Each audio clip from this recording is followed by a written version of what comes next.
Hey there, I'm Kat, and this is Brews and Reviews.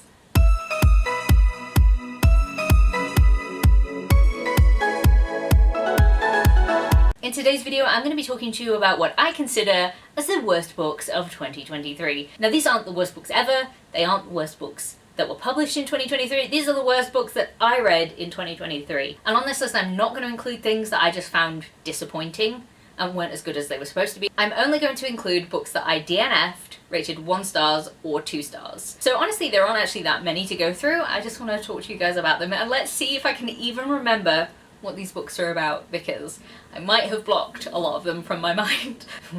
So let's start off strong with a book called Come Here, Kitten by Amelia Rose. This is a shifter romance book, and like wolf shifters, as far as I remember. This video is just going to be watching me struggle to remember anything that happened in these books. I vaguely remember it being about a wolf shifter that struggled to transform into a wolf because she had had like a bad healing thing, and any time that she tried to transform into a wolf it was like horrifically painful for her. But then there was also the guy that was like her fated mate, and he was like the strong leader from the other side, but he also had like a second personality, and I don't think that was dealt with very well. I don't have dissociative identity disorder, so I can't really comment on how well that was done, but from what I do know about it, I don't think it was done particularly well. And like, it made me uncomfortable to read. I didn't enjoy any of that part, and if it had just been left out of the book would have been much better, but it wasn't, so I gave it 2 out of 5 stars. The next book on this list was a DNF, and that book was The Archer by Ruby Rodrigo. Now, I'd seen a TikTok for this one that basically described it as Mulan, but if she got captured and it was like an enemies to lovers romance thing. It wasn't that. It wasn't that at all. That happens within like the first chapter of the book, and then she spends like the next 100 pages locked in a room where this guy occasionally comes in and he's like, okay, hey. And they have really boring conversations that are just like, oh my god, what even is this? And then there's like a whole weird consent issue. And I deeply remember this because it was from his point of view while he was sexually assaulting this love interest, and he kept being like, she likes it, and then she was acting like she liked it, but it was not described that way at all. She's like vomiting because she gets seasick, and then he's like, need to have her. Need to do it now. No you don't, sir. You need jail.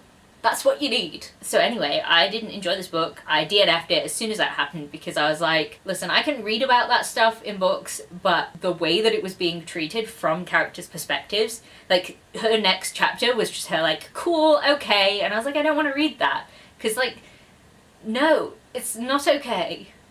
That's not okay. So I DNF'd it. The next book on this list was also a DNF. I think these are the only 2 DNFs I had all year, so in one respect that's good that I only had 2 books that I could not finish. But this one was one that kind of annoyed me, and it's We Free the Stars by Hafsa Faisal. This is the second book in a duology that I admittedly read the first book for in 2020, so it'd been like 3 years since I read the first book. So admittedly, some of the disconnect could have been because of me, and because of the way that I had read it. And I totally accept that as part of why I didn't connect with this book, but it was so boring. It was like 500 pages, and I think I got to page 200 and something, and nothing happened. Nothing at all happened. It made no sense. I just got bored. I didn't want to read it. And you know when you just have to DNF something because it makes you not want to read and you think it might put you in a slump? It was kind of like that, and I just didn't want to read it.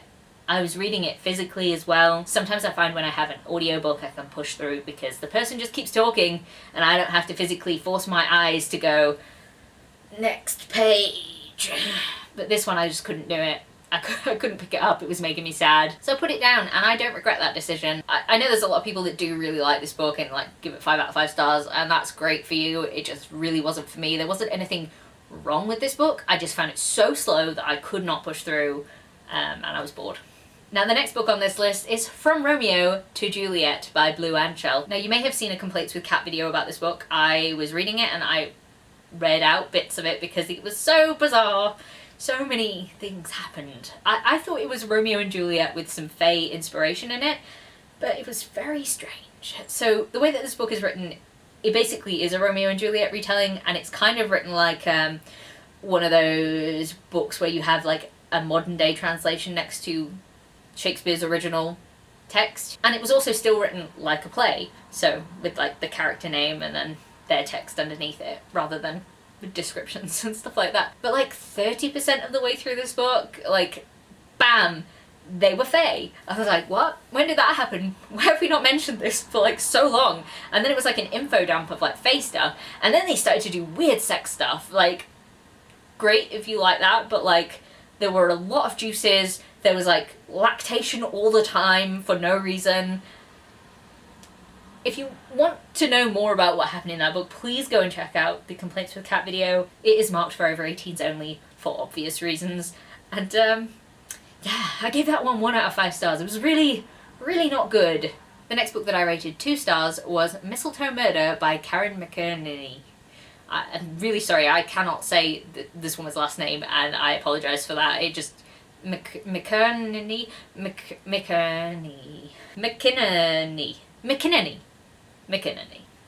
Okay, Karen McInerney. So this book is about a murder that takes place in a small town in Texas, and the main character is a retired journalist who has become a farmer, and she dates her vet boyfriend, and they're like in their 40s, and half the book they spend saying, oh, we don't want to sleep over at each other's houses for too long because then we might be in a real relationship. And I'm like, grow the fuck up.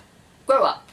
It's just so frustrating because they act like they're teenagers. They're worried about like what it might look like, and I'm like, ugh.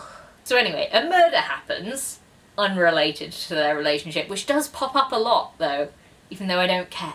And the town sheriff is absolutely useless. They literally don't physically appear in the book at all, but they are talked about so much for how bad they are at doing their job. They literally went, oh, the wife did it. And then they went deer hunting and he shot himself in the foot. By accident. So the mayor is like, oh, main character, please save us, help us find out who really did a murder, because we don't think it's this lady that he's put in prison. And she's like, okay, I guess it's my job as farmer, town farmer. Anyway, she does, but like, it was so dumb. It's so dumb.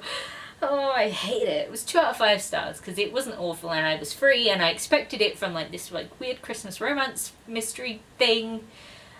It was rubbish though. And then the last book on this list, which was also rated 2 out of 5 stars, was Cupcakes for Christmas by Kate Hewitt. Now I went into this book expecting a cozy cupcake Christmas romance and just like good vibes, and what I got out of it was sadness. So we follow this main character who is just struggling cupcake shop owner in a very small town, and she just is basically shit at marketing. And this little girl is like, maybe you should do like 12 cupcakes of Christmas, do like an offer, do like anything in the town. So she does, and it obviously works out well. And this guy comes in and is like, oh, I'll buy a cupcake, flirt. So they do a bit of flirting and they sort of go on a bit of dates, but he's kind of iffy on her. Anyway, she goes to see her mother in like the home that she's moved into, and she's like, oh, you're forgetting things. Have you fallen over, Mum? Do you have dementia? Because yes, she had dementia. And I'm sorry if I am spoiling this book, but I just really think that you should go into this book knowing that that's what it's going to be about. It's going to be about sadness, because I don't want to read about dementia when I'm trying to read about a romance. I didn't go into this book knowing that there was going to be dementia in it. I don't want to read about it because it's sad and it makes me depressed. Because dementia's very scary and I don't like thinking about it. So that's like the first hurdle. And then there's the second hurdle that like right at the end, there's like stuff going on with the love interest. And then he's like, depressed. I have depression, chronic depression. And he's got a really sad backstory. And I'm like, again, with the sadness. Also, they've known each other for like a week and then they're like, I love you, I love you. And I'm like, no, that's not how it works. It's not how it works. So anyway, I didn't like this. I found it very depressing and I just can't recommend it. 2 out of 5 stars. So those are the books that I consider the worst books that I read in 2023. And honestly, can't recommend any of them. Although From Romeo to Juliet is a wild ride. The others I just really can't recommend. They weren't for me. Some of them shouldn't be for anyone. So if you made it this far into the video and you want to leave me a comment just to let me know you were here, please leave me an X emoji, like a big red X emoji for how rubbish these books were. And if you like this video, please leave a like, comment, subscribe, and I'll see you in the next one. Bye!